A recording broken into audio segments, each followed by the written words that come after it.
Lebaran ya, tapi kita masih bisa bertemu. Semoga nanti bisa dipahami dengan baik materinya. Tinggal sedikit lagi, insya Allah tidak banyak, tapi tidak kalah penting dengan materi-materi sebelumnya dan sudah pasti akan muncul di ujian ya. Nanti kita akan membahas tentang yang disebut sebagai root locus. Sebentar.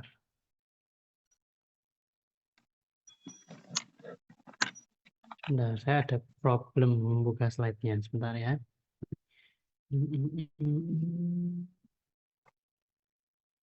Eh, Sebentar, sepertinya laptopnya butuh power.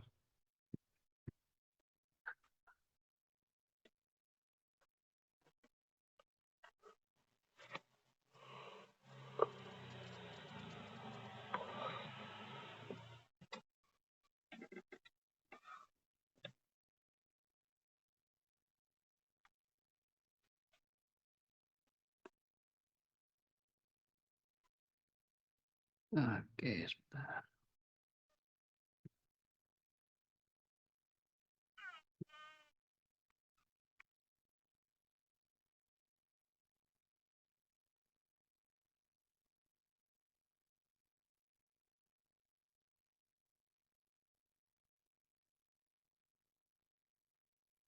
Mana tadi slide-nya?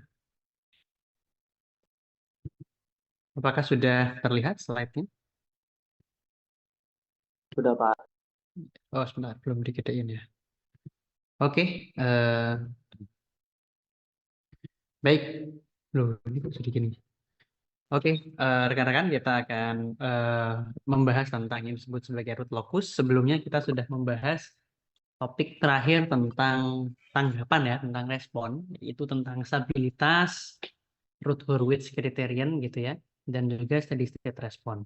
Nah, kita akan sedikit review tentang steady state respon begitu, tapi di pekan ini kita akan bahas tentang yang disebut sebagai root locus.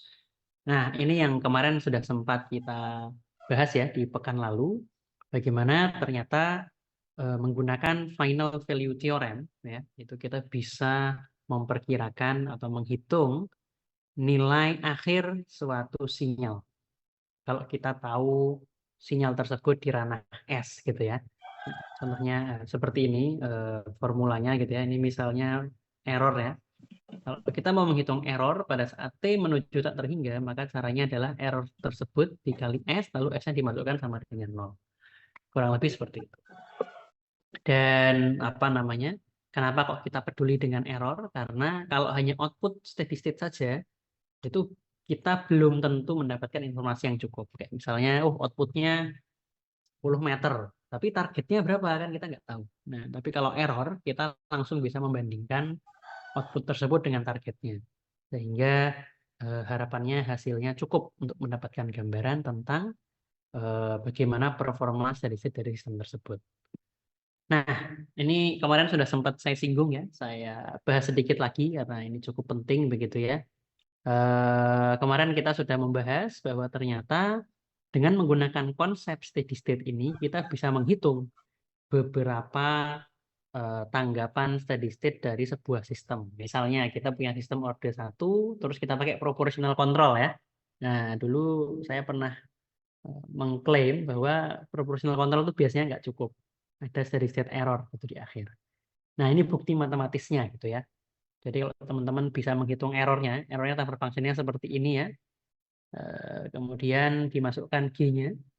G-nya adalah proportional control dikali plan gitu ya.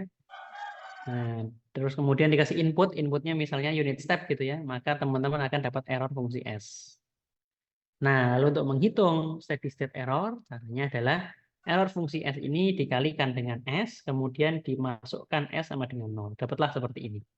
Which is ini tidak sama dengan 0 ya. Ada konstantanya di sini.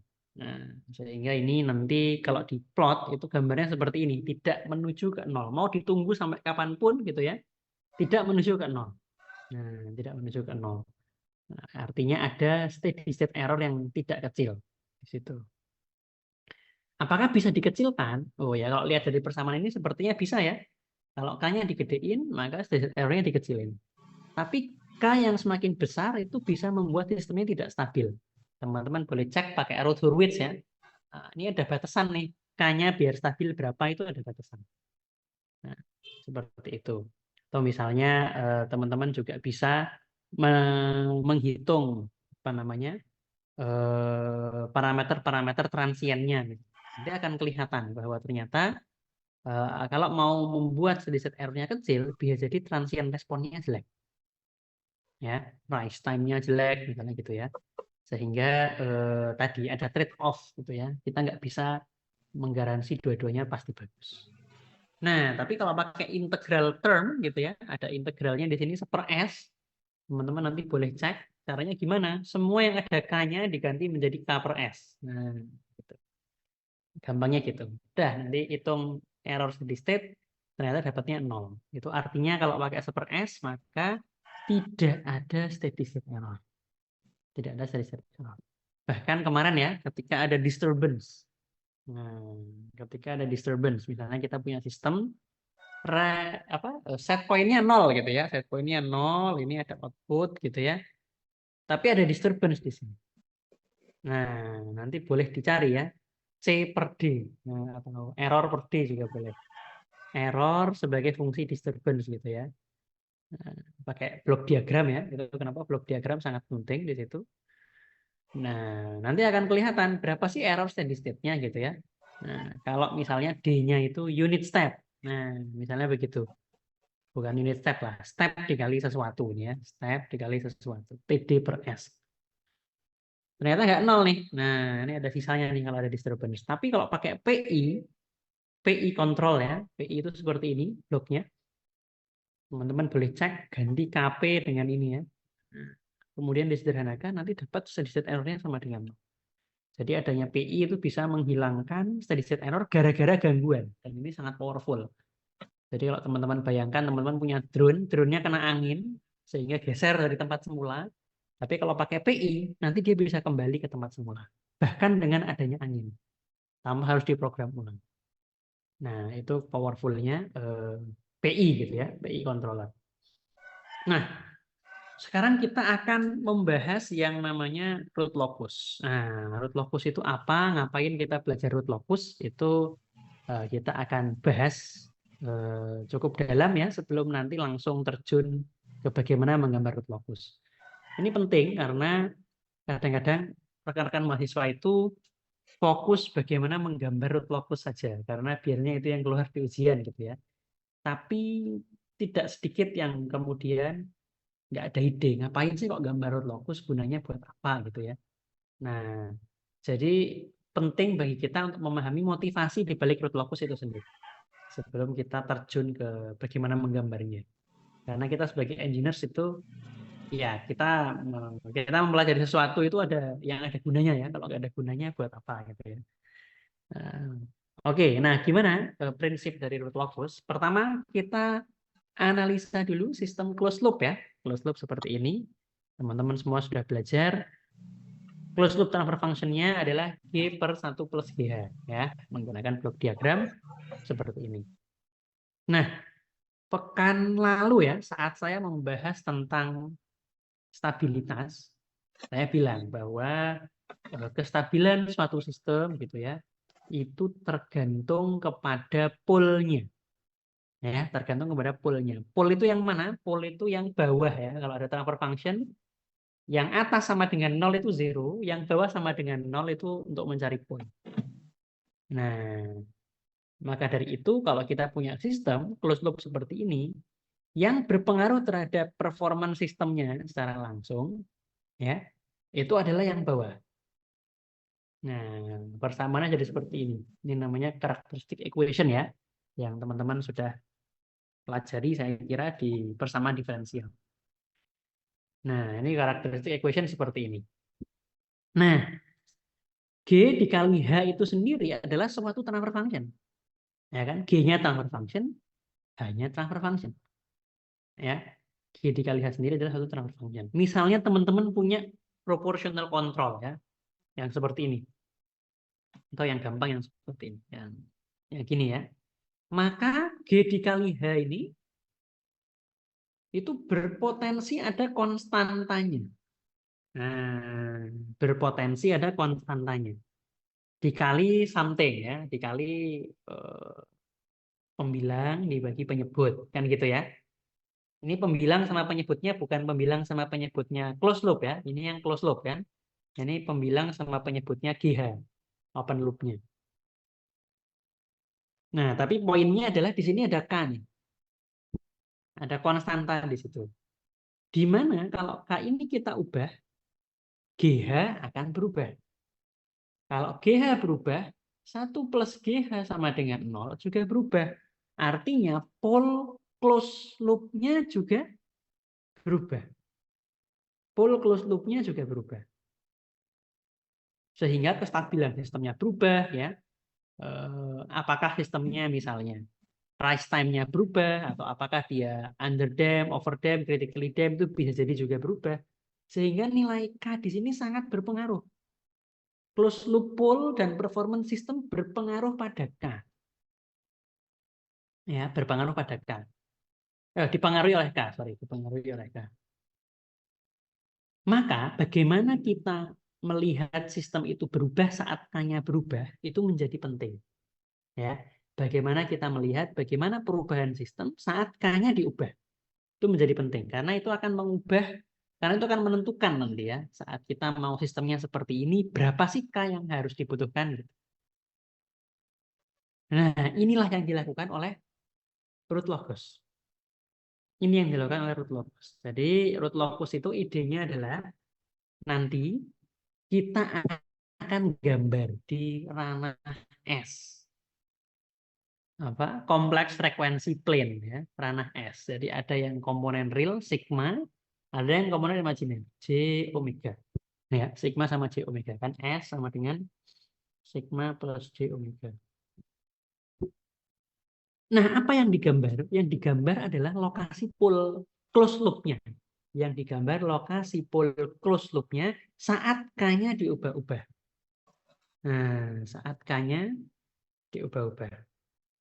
Misal ya, oh, K sama dengan 0. Ternyata close loop-nya di sini. Nah, gini misalnya. Ada 3 pole-nya gitu.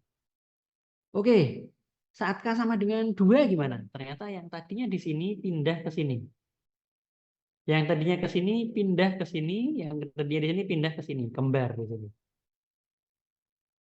Oke, bagaimana kalau K sama dengan 3? Ternyata yang di sini semakin ke kiri, yang di sini ada yang ke atas, ada yang ke bawah. Nah, misalnya gitu. Nah, ini kita gambar nih. Bagaimana nilai K ini mempengaruhi posisi pole itu kita gambar, itu namanya root locus. Itu namanya root locus. Ya. Jadi contohnya seperti di gambar ini misalnya ya. Awalnya pole-nya di sini. Saat K sama dengan 0. Saat K sama dengan 1, pole-nya yang ini pindah ke sini, yang ini pindah ke sini, yang ini pindah ke sini. Saat K sama dengan 2, ini pindah ke sini, pindah ke sini, pindah ke sini. Saat K sama dengan infinity gitu ya, ini udah di sono nih. Ini udah di sono, ini udah di sono. Nah, jadi intinya root locus itu menggambarkan bagaimana perubahan pole-nya closed loop. Ya, pole-nya closed loop itu yang ini ya. Saat K-nya diubah. Nah, perubahan pole-nya closed loop saat K-nya diubah. Dari 0 sampai infinity. Sehingga nanti kita bisa memprediksi, misalnya ya, oh kira-kira nilai K-nya itu bisa nggak ya membuat sistemnya nggak stabil. Misalnya di contoh ini, oh, ternyata ada K yang membuat root locusnya ke sini. Di sebelah kanan sumbu imajiner. Nah, berarti harus hati-hati. Jadi nggak stabil di sini. Ternyata ada nilai K yang di sini. Semua di sumbu real polnya. Berarti bisa overdam.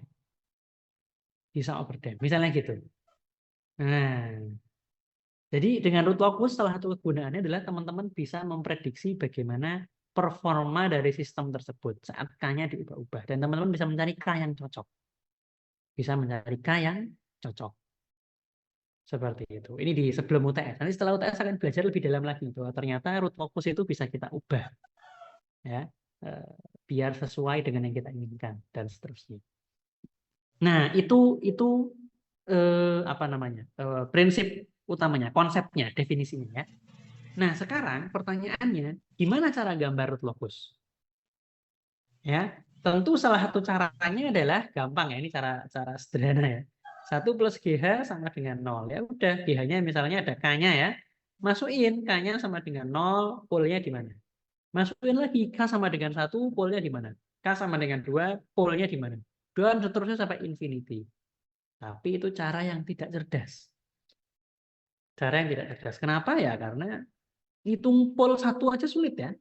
Kalau sistemnya rumit. Ngitung pol satu aja itu tidak mudah. Apalagi ngitung pol untuk setiap TK. Nah, itu tambah tidak mudah. Nah, makanya ada cara lain. Ada cara lain yang bisa memudahkan kita menggambar root locus. Kalau yang ini fungsinya menggambar root locus. Kalau yang tadi konsepnya, root locus itu apa, gunanya buat apa. Kalau ini menggambarnya. Nah, gimana caranya? Nah, caranya sebenarnya ada ini ya, ada banyak cara gitu ya, dan teman-teman sebetulnya di internet, di YouTube gitu ya, itu ada banyak sekali varian cara gambar root locus. Mungkin banyak yang bingung juga dengan itu dulu ya. Kok caranya ada yang beda dengan yang diajarkan Pak Taka dan seterusnya. Akhirnya banyak yang menghafal step-stepnya, which is nggak apa-apa, nggak masalah, no problem. Nah, tapi di sini saya ingin mengajarin cara bikin root locus yang kalau kita paham prinsipnya gitu ya, sebenarnya kita nggak perlu menghafal. Tapi kalau mau dihafal boleh. Untuk ujian biar cepat gitu ya, boleh. Tapi saya ingin mengajari prinsipnya from the first principle, dari prinsip-prinsip utama gitu ya, bagaimana cara menggambar root locus. Nah, gimana caranya? Caranya adalah kita kembali ke persamaan karakteristik tadi.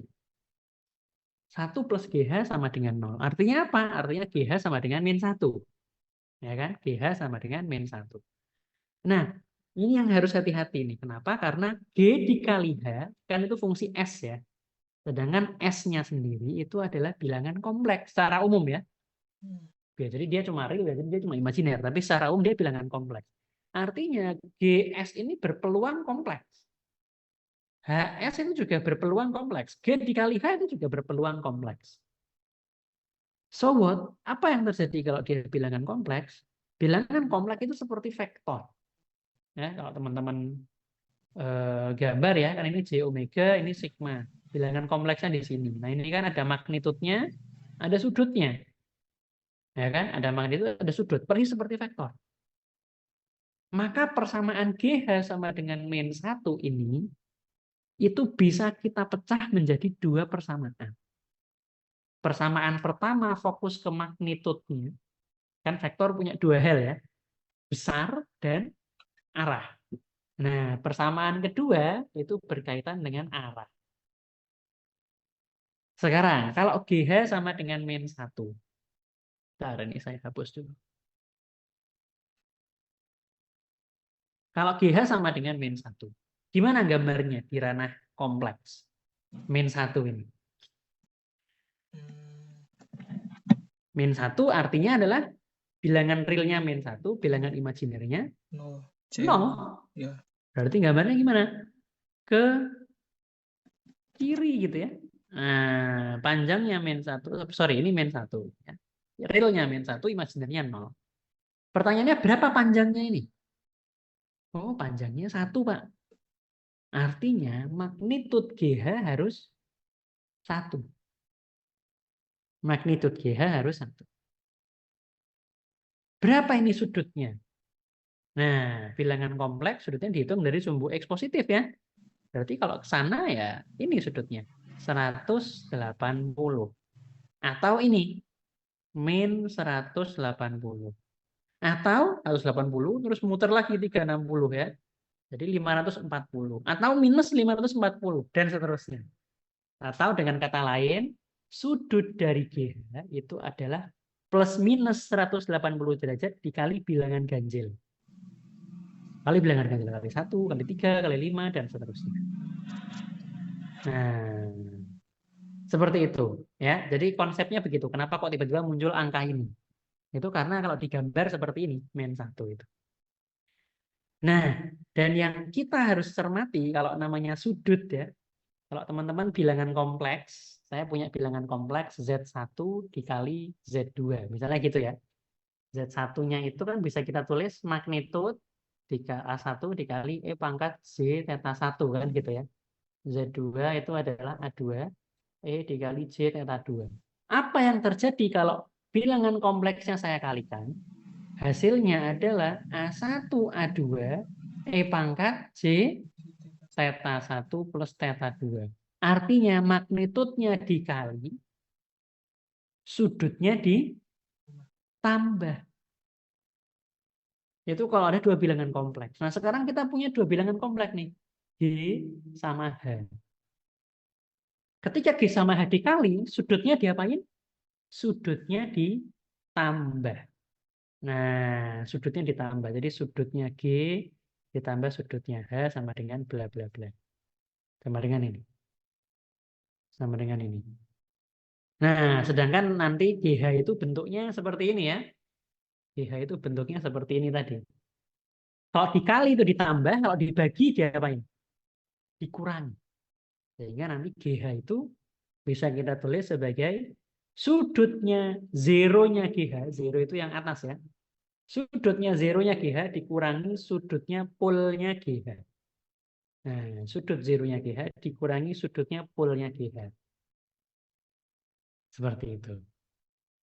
Artinya semua S yang memenuhi dua persamaan ini, dia berada di plot root locus kita. Dan S yang tidak memenuhi dua persamaan ini berarti tidak dilewati root locus. Nggak digambar ke situ root locusnya. Oke, nah itu prinsip utamanya. Nanti dari sini kita akan turunkan ya, kalau ini agak membingungkan ya. So what Pak, terus gambarnya gimana? Nanti kita akan gambar melihat dari contoh. Ya, biar teman-teman kebayang. Nah, tapi sebelum itu, silahkan siapkan satu lembar kertas. Ya, satu lembar kertas. Siapkan kamera juga gitu ya. Untuk mengerjakan quiz. Oke, saya siapkan linknya dulu. Quiz Taken 2024 hari Kamis ya. Kamis. Oke. Linknya akan saya kirimkan di chat Zoom ya.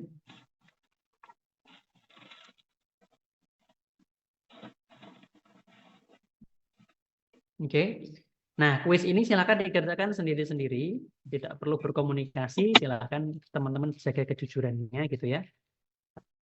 Waktunya berapa? Setengah jam, 25 menit gitu ya. Setengah jam deh ya. Setengah jam sudah sama pengumpulan ya. Setengah jam sudah sama pengumpulan. Nggak ada excuse ya. Nah,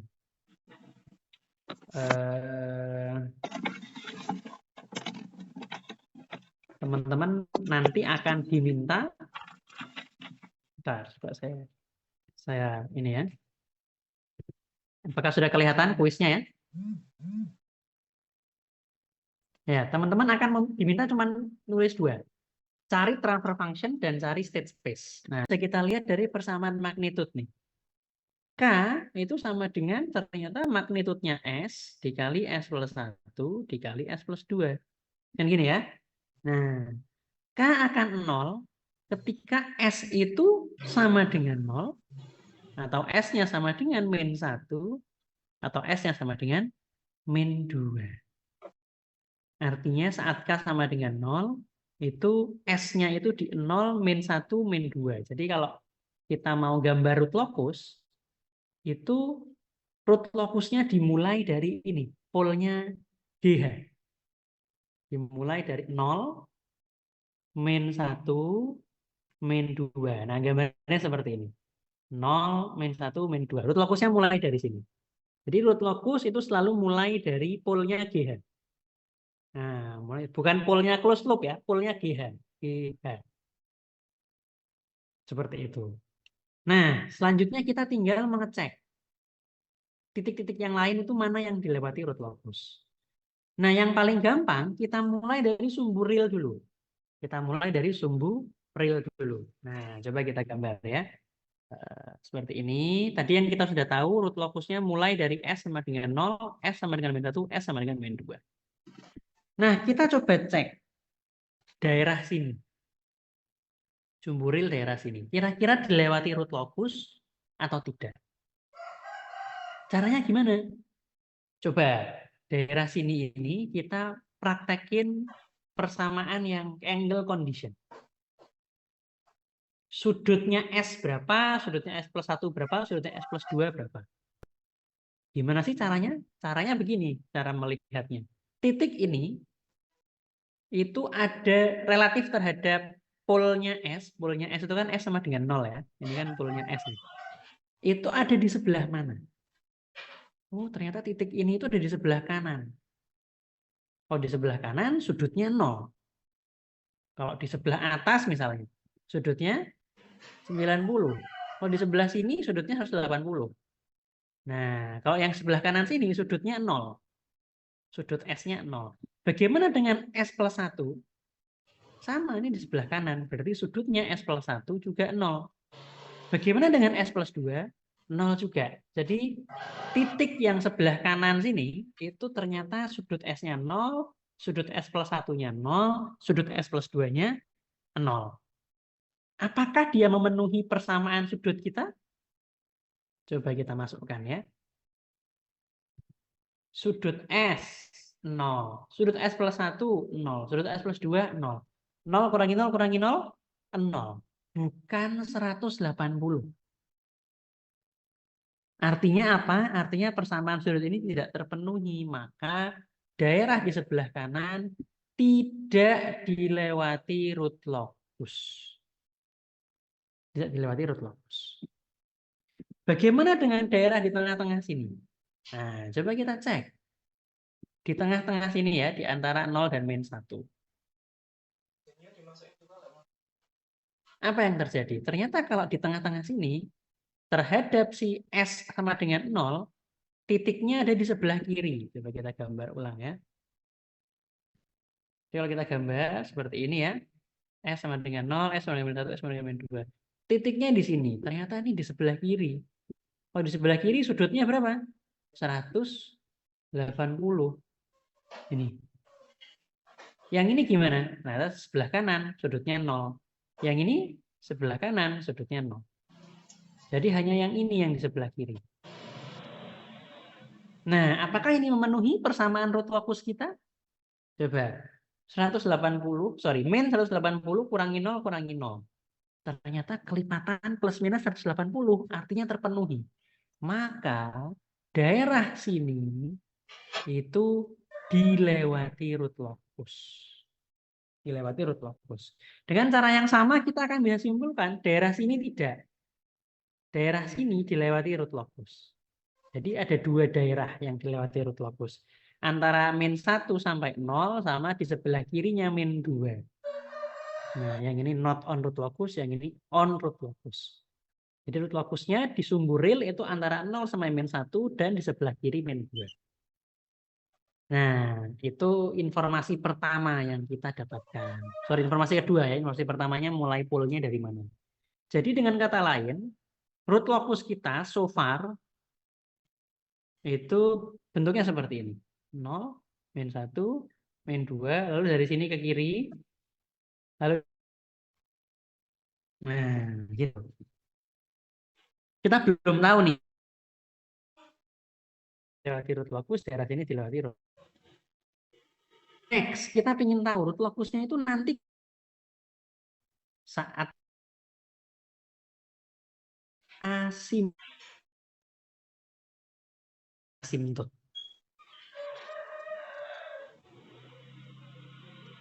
Gimana mencari caranya? Teman-teman bisa inilah ya, bisa langsung ke rumusnya gitu ya kalau mau ya. Caranya adalah begini. Saat root locusnya sudah banget gitu, infinity. Ya enggak? Banget ya. Berarti S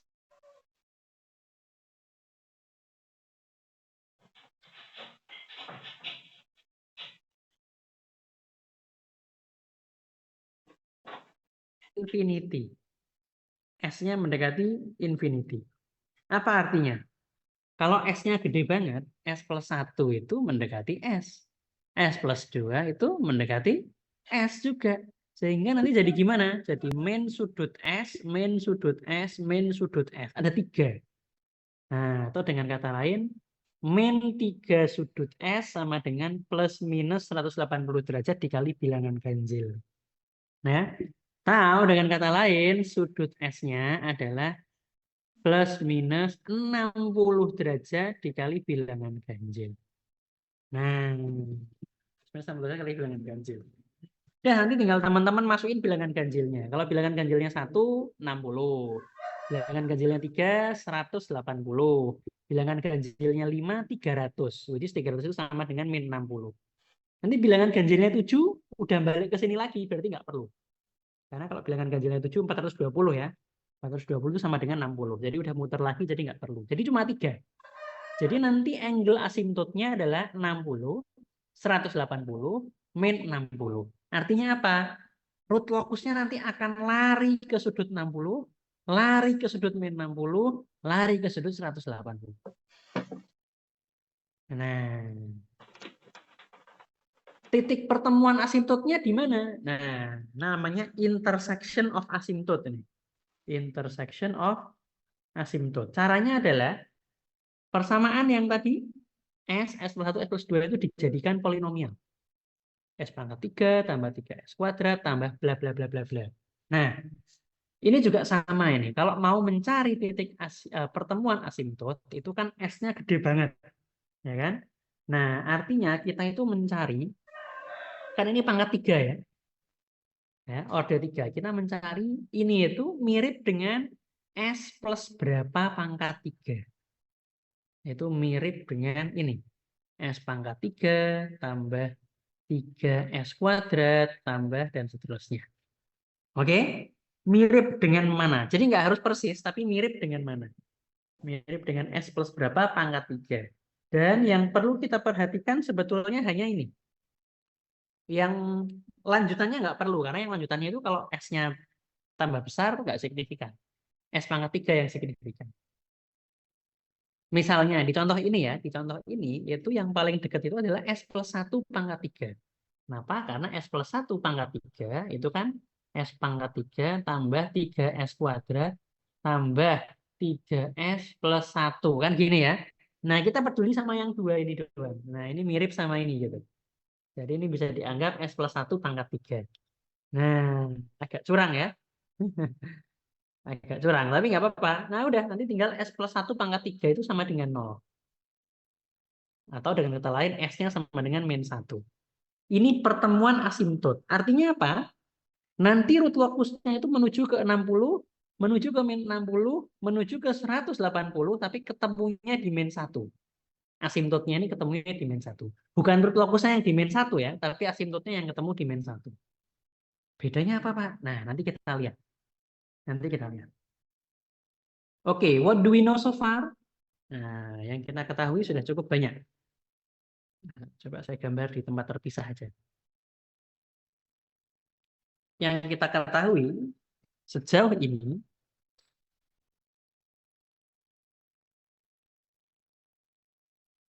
yang kita ketahui sejauh ini adalah begini. Root locusnya mulai dari 0, min 1, min 2. Lalu ini dilewati root locus. Ini dilewati root locus. Lalu lama-lama root locusnya itu ke 60. Ketemu di 1 ya, min 1 ya. Lama-lama root locusnya itu ke min 60. Duh, bentar, ini apa ini? Lama-lama root locusnya ke min 180. Ke min 180 ke sini ya. Enggak mau. Ke min 180 ke sini. Nah, artinya apa? pasti nanti root locusnya itu di sini itu somewhere dia akan keluar ke sini. Yang dari sini akan keluar ke sini. Kalau yang dari sini udah bener nih ke arah kiri, kan 180 ke arah kiri ya. Jadi pasti dari sini dia akan keluar ke sini, dia akan keluar ke sini. Nah, itu kita ketahui dari mana? Dari asimtot. Karena asimtot itu menunjukkan root locusnya mau bergerak ke arah mana. Contoh ya, kalau asimtotnya 90 nggak gini. Kalau asimtotnya 90, ya, misal ya, asimtotnya 90, nanti gambarnya gini. Ini ke sana, ini ke sini. Asimtotnya 90, ya udah berarti ke atas sama ke bawah. Simple. Tapi kalau asimtotnya 60, enggak. Dia pertama ke atas, tapi terus ke arah 60. Atau ke arah min 60. Nah, ini yang sudah kita ketahui. Jadi nanti teman-teman itu nggak perlu gambar root locus yang sangat akurat. Yang penting titik-titik pentingnya ketahuan. Mulai dari mana ketahuan. Asimtotnya ke arah mana ketahuan. Nah, ini lagi nih titik pentingnya. Titik di mana dia meninggalkan sumbu real ini penting. Ini namanya breakaway point. Breakaway point. Satu lagi yang penting adalah kalau root locusnya tembus ke kanan, ya, itu adalah titik ini. Kapan root locusnya tembus sumbu imajiner, imaginary axis. Nah, gimana nyarinya? Nah, nyarinya gampang sebetulnya. Breakaway point itu teman-teman adalah lokasi titik. Lihat ya, breakaway point itu apa? Pol yang dua ini mendekat, bergerak, ya kan? Baru dia bablas.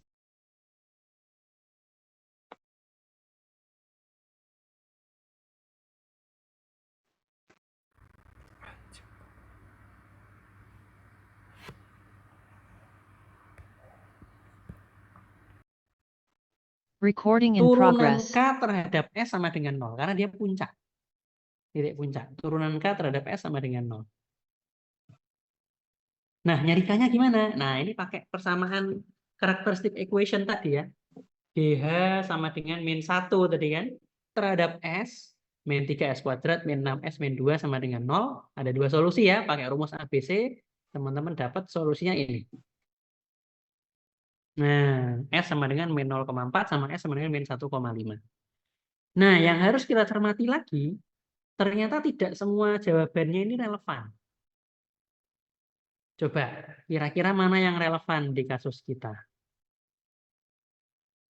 Kita sedang mencari apa sih? Kita sedang mencari breakaway point yang kita tahu lokasinya itu antara 0 sampai min 1 atau antara min 1 sampai 0.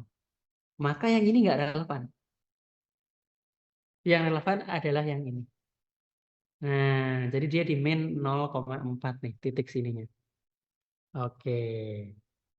Nah, gitu. Itu adalah breakaway point. Satu lagi tadi apa? Satu lagi tadi nilai batas ya. Nilai batas. Nilai batas kapan dia melewati sumbu imajiner. Nah, caranya ini juga banyak ya. Salah satu cara kita bisa pakai root Hurwitz. Hah? Pakai root Hurwitz? Kenapa, Pak? Karena kalau di sebelah kanan sumbu imajiner itu dia tidak stabil. Kalau di sebelah kiri masih stabil. Kalau pas di sumbu imajiner, root Hurwitz-nya itu pasti kolom pertamanya itu ada yang 0. Nah, kemarin saya sempat singgung ya di pertemuan pekan lalu. Ketika root Hurwitz kolom pertama ada yang 0, artinya ada pol yang pas di sumbu imajiner. Ada pol yang pas di sumbu imajiner. Contoh ya, tadi persamaannya apa? GH plus 1 ini ya. GH plus 1 sama dengan persamaannya ini. Atau bisa ditulis gini. Ya, root Hurwitz-nya kan gampang kalau ini. Bla bla bla sama dengan 0. Udah, tulis root Hurwitz-nya. 1, 3, 2, K. Lalu bawahnya apa? 6 min K dibagi 3. Bawahnya apa? 6 min K dibagi 3 dikali K dibagi 6 min K bagi 3. Berarti sama dengan K. Mana yang mungkin 0? Ini. 6 min K dibagi 3 ini mungkin 0. Kapan itu terjadi? Saat K-nya sama dengan 6.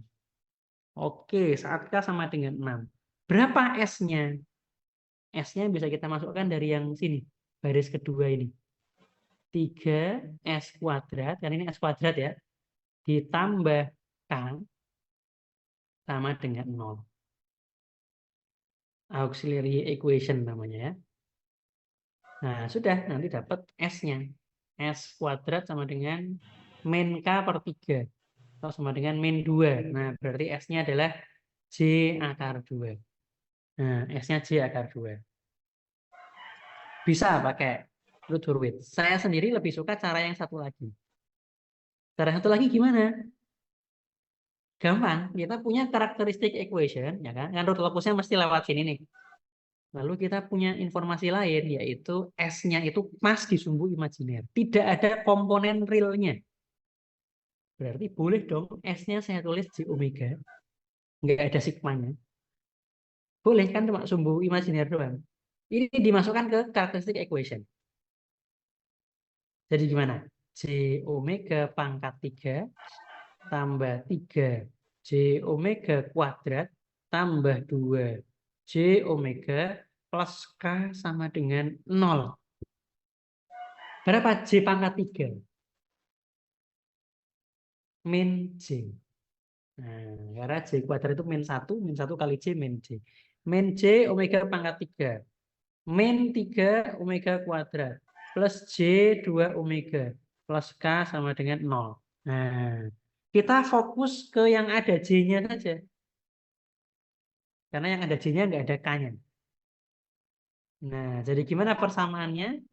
Min J omega pangkat 3 tambah J 2 omega sama dengan 0. Omeganya coret nih, ini jadi omega kuadrat. Nah, berapa? J-nya juga coret ya. Berapa omeganya? Omeganya adalah J akar 2. Sama dapatnya. J akar 2. Nah, ini intersection. Udah lengkap. Lengkap root locusnya. Ada yang mulai dari 0, min 1, min 2. Yang ini ke kiri terus. Yang ini ke kanan, yang ini ke kiri. Ketemu di titik berapa tadi? Min 0,4 ya. Ini ya, min 0,4. Setelah itu, dia menuju asimtot 60 derajat dan asimtot min 60 derajat. Ya, jangan lupa ya, semua pol itu selalu berpasangan. Kompleks konjugat. Maka root locus itu pasti simetri terhadap sumbu real. Nggak mungkin yang atas ke sana, yang bawah ke sana gitu, nggak mungkin ya. Nah, yang ini ke 60, yang ini ke min 60. Lalu ketemu titik imajiner di mana tadi? Akar 2. Di akar 2. Jadi deh root locusnya. Nah, sekali lagi teman-teman nanti tidak perlu sangat akurat root locusnya ya. Yang penting bentuknya benar dan titik-titik pentingnya tadi juga benar gitu ya. That's it. Pak, kalau misalnya asimtotnya 90 dan min 90, misalnya gini ya. Itu gimana, Pak? Kan nggak melewati imajiner, Pak. Ya sudah, nggak perlu mencari yang melewati imajiner, nggak pernah lewat. Ya kan? Yang penting sudah bisa gambar. Udah cukup informasinya untuk menggambar sketsa root locusnya. Nah, seperti itu. Oke. Nah, ini contoh yang sederhana ya. Nanti yang lebih rumit-rumit lagi root locus akan dibahas setelah UTS. Tapi kita di saat UTS, insya Allah root locusnya bentuknya nggak aneh-aneh. Simpel-simpel lah. Karena root locus itu bisa sangat aneh-aneh bentuknya. Kayak ini, kalau bulan Ramadan itu kayak makanan yang lagi digoreng ya. Oke. Oke, kegunaannya apa sih root locus itu? Ya, macam-macam. Misalnya tadi ya, kita bisa mengecek ternyata ada nilai K yang membuat dia tidak stabil. Berapa tadi K-nya waktu perbatasan? K-nya 6. Ya, nggak stabil. Begitu K-nya lebih besar dari 6, dia ke sana dan ke sana. Nggak boleh berarti. Nah, ini contoh lain nih misalnya. Coba cari berapa nilai K agar damping rasionya separuh, setengah. Agar damping rasionya setengah. Damping rasio masih ingat ya, jadi kalau kita punya sistem order 2 kan bentuknya gini ya. S kuadrat tambah 2 zeta omega ns tambah omega n kuadrat sama dengan 0. Atau akar-akarnya kan bentuknya seperti ini. Ya kan? Akar-akarnya seperti ini. Jadi kalau digambar itu Oh, ini sorry, ini salah ya. Ini harusnya minus zeta omega n ya. Karena mesti realnya minus. Kalau di gambar tuh gini. Ini zeta omega n, ini omega n akar 1 min zeta kuadrat. Duh, jelek gambarnya. Nah, dengan cara yang Pitagoras, teman-teman bisa cek ternyata miringnya itu omega n. Sehingga, kalau ini theta ya, cos theta itu adalah zeta omega n dibagi omega n. Artinya cos theta-nya adalah zeta.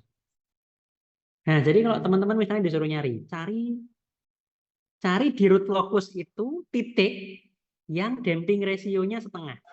Ya, caranya gampang sebenarnya. Root locusnya digambar, ya kan? Ternyata yang damping rasionya setengah itu yang cos tetanya sama dengan zeta. Cos tetanya sama dengan setengah. Berarti tetanya berapa? Bisa 60, bisa min 60. Ya sudah kita gambar. Ini zeta yang BTW tetanya ini ya. Berarti 60 itu yang sini nih, 60. Jadi ini 60, ini min 60. Ketemu root locus di mana? Di sini.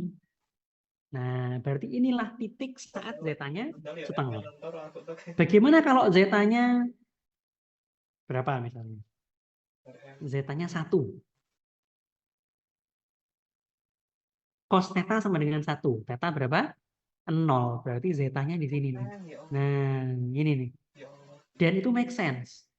Kenapa make sense? Saat zeta sama dengan 1, dia critically damped. Di titik ini nih. Di titik sini. Di titik breakaway point ini critically damped. Critically damped. Karena ada yang kembar perbatasan. Sebelum itu di sini ya, kan real semua, berarti overdam. Setelah itu yang udah keluar ke atas underdam karena sudah ada kompleksnya. Nah, gitu. Nah, itu contohnya. Ketemu nih titiknya nih. Nah, in praktek ya, nanti kalau titiknya ketemu nih bisa teman-teman ukur nih ini berapa sih S-nya. Nah, nanti ketemu ternyata S-nya segini gitu ya. Tapi harus ngeklik root locusnya, harus dilihat, harus diukur gitu ya. Root locusnya beneran, K-nya berapa ya? Tinggal masukin aja K-nya ke S-nya dimasukin ke persamaan gain tadi untuk dapat K-nya. Sehingga ketemu kalau mau root locusnya itu kalau mau full-nya itu dampingnya setengah, maka K-nya sekian, misalnya gitu. Nah, tapi ini harus lihat root locus ya, nggak bisa. Jadi ini harus ngecek grafiknya gitu misalnya. Nah, tapi karena kita belajarnya cuma sketsa, nanti nggak ada soal yang seakurat inilah. Soalnya lebih sederhana karena kalau sketsa itu kan bisa keliru ya nanti S-nya ya. Bisa nggak persis sama. Tapi ini contoh ini aja ya, contoh penjelasan. Nah ini tadi kenapa kok breakaway point itu turunannya sama dengan 0. Nanti bisa dicek sama teman-teman. Ya. Jadi dari root locus yang tadi ini kita bisa tahu bahwa kapan dia overdam, kapan dia critically dam, kapan dia underdam bisa kita carikannya. Nah, kapan dia stabil, kapan dia nggak stabil, kapan dia murni osilasi ya, pas di sumbu imajiner, semua bisa kita carikannya. Mungkin nggak root locusnya itu selalu stabil sistemnya? Oh, mungkin aja. Misalnya kalau digambar root locusnya gini. Mulainya dari sini, dia ke sini, lalu dia ke atas misalnya. Ini selalu stabil nih. Kenapa? Karena polnya tidak pernah ke daerah kanan. Polnya selalu di daerah kiri sumbu imajiner. Nah, makanya nanti insya Allah di UTS ya, mungkin ada soal ya. Mungkin nggak sistemnya itu jadi nggak stabil kalau K-nya diubah. Nah, jawabnya gimana? Jawabnya lihat ini sebenarnya. Lihat root locusnya. Kalau yang ini tadi mungkin karena ada K yang membuat root locusnya ke sana. Tapi kalau yang ini nggak ada. Berarti selalu stabil. Nah, contohnya seperti itu. Contohnya seperti itu. Nah, gitu kurang lebih cara menggambar root locus ya. Jadi kalau kita review lagi, sebenarnya semua kembali ke persamaan ini. Ya, ke persamaan ini dan persamaan ini. Nah, biasanya step pertama adalah dari GH-nya tulis persamaan sudutnya nih dalam bentuk GH dan tulis juga persamaan magnitudenya. Ini sama dengan 1 ya. Lalu kemudian step pertama fokus di sumbu real dulu. Mana yang dilewati root locus. Lalu step kedua cari asimtot. Root locusnya itu mau menuju kemana. Dan ini sepaket ya. Asimtot sama intersection asimtot ini sepaket. Jadi root locusnya mau kemana itu relatif terhadap titik tertentu gitu. Oh, ternyata root locusnya mau ke sini. Berarti ada titik breakaway. Nah, cari titik breakaway-nya. Pakai dk per ds sama dengan 0. Oh, breakaway-nya ketemu. Ternyata root locusnya miring ke sana. Berarti dia akan melewati sumbu imajiner. Cari titik perbatasan dengan sumbu imajinernya. Bisa pakai root Hurwitz ya. Kolom pertama ada yang 0. Atau masukkan aja S sama dengan J omega. Cari omeganya. Sudah, nanti ketemu sketsa, that's it. Nah, jadi gambar root locus semudah itu. Nah, nanti kalau teman-teman mau berlatih ya, silakan gunakan link ini. Jadi kemarin udah saya modif kayaknya linknya. ugm.id root locus Python. Nah, ini. Jadi ini jangan digunakan untuk garap soal ya. Nah, jangan digunakan untuk garap soal. Jadi nggak boleh bawa HP makanya ya. Nggak boleh pakai HP ya ngerjainnya. Tapi boleh pakai kalkulator ya. Bahkan saya bilang wajib pakai kalkulator. Semi open wajib pakai kalkulator. Karena angkanya nanti biar jadi tidak indah ya. Nah, ini silakan bisa digunakan untuk latihan menggambar locus. Latihan menggambar locus. Caranya pakai ini. Control.nLocus. Nah, ya. Transfer functionnya ditulis dulu. Seperti tadi misalnya. S pangkat 3 tambah 3 kuadrat tambah 2S. 1, 3, 2, 0 gitu ya. Cara nulis transfer function masih ingat ya. Nah, kalau sudah nanti tinggal digambar mana. Nah, ini seperti ini root locusnya. Lagi-lagi detailnya nggak harus persis. Yang penting sketsanya, bentuknya. Tahu ini misalnya ya. Oh, ini sama aja nih. Tahu ini misalnya. S pangkat 3 tambah 4 kuadrat tambah 8S. Nah, ada yang ke sini, ada yang ke sini, ada yang ke sini. Nah, ini udah cukup rumit nih yang ini nih. Ya, dan seterusnya. Nah, ini silakan bisa digunakan untuk latihan agar saat teman-teman latihan nanti bisa dibandingkan hasilnya dengan. Nah, kemudian ini homeworknya nanti bisa dikumpulin saat mau ujian ya. Nanti akan di set deadline-nya di elok. Silakan berlatih dengan GH seperti ini. Coba gambar locusnya pakai tangan manual, lalu bandingkan dengan hasil Python. Apakah hasilnya sama atau tidak? Nah, sudah cukup materinya sudah selesai semua. Alhamdulillah. Terakhir root locus ya. Jadi di awal teman-teman belajar tentang sistem kendali itu apa, terminologi-terminologi yang penting itu seperti apa. Terus teman-teman belajar ada proportional control ya, ada PI, ada PD. Terus kita belajar tentang state space ya, transfer function, state space, differential equation. Itu harus bisa semua. Terus teman-teman belajar tentang tanggapan, tanggapan transient ya, bagaimana mencari output dari sistem ya. Kemudian tanggapan steady state pakai limit final value theorem ya. Kemudian root locus. Nah, insya Allah semuanya keluar di ujian. Jadi silahkan teman-teman pelajari dengan baik materi-materinya. Dan kalau ada pertanyaan nanti bisa diajukan di email. Apakah ada pertanyaan terkait materi hari ini?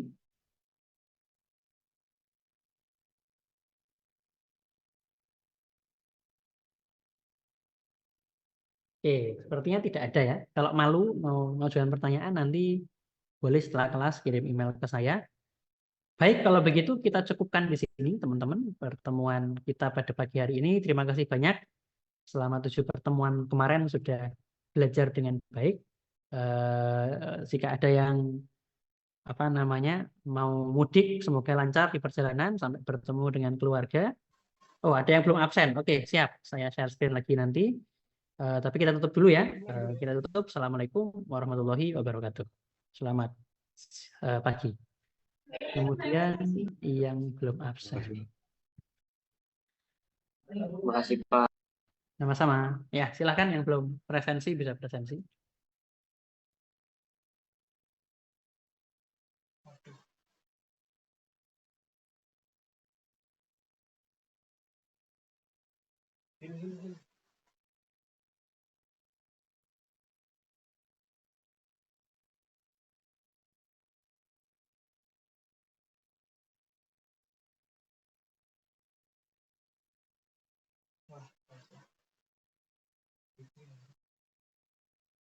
Oh, ada yang bertanya soal cheat sheet ya. Ya, boleh bawa kertas A4.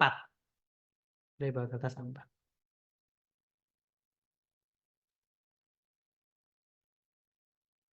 Oke, presensi aman ya?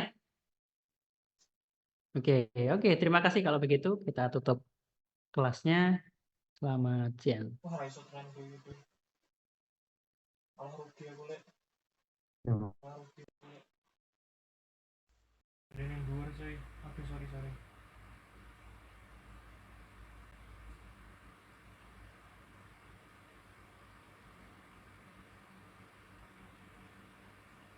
Maju.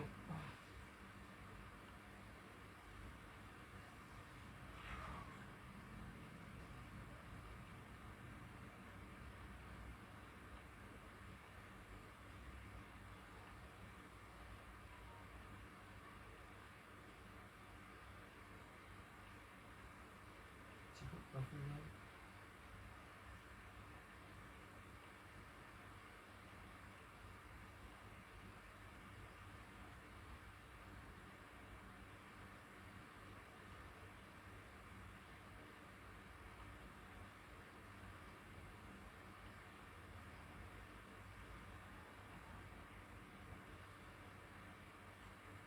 Anjing.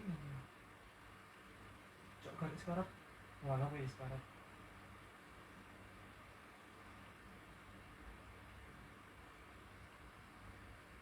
Anjing. Kudu order kuwi. Anjing.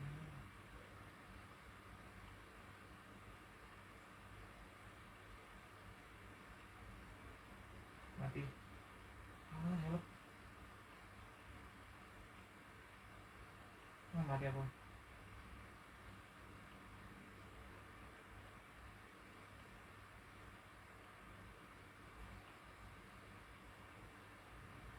Kelas. Ayo, sebentar.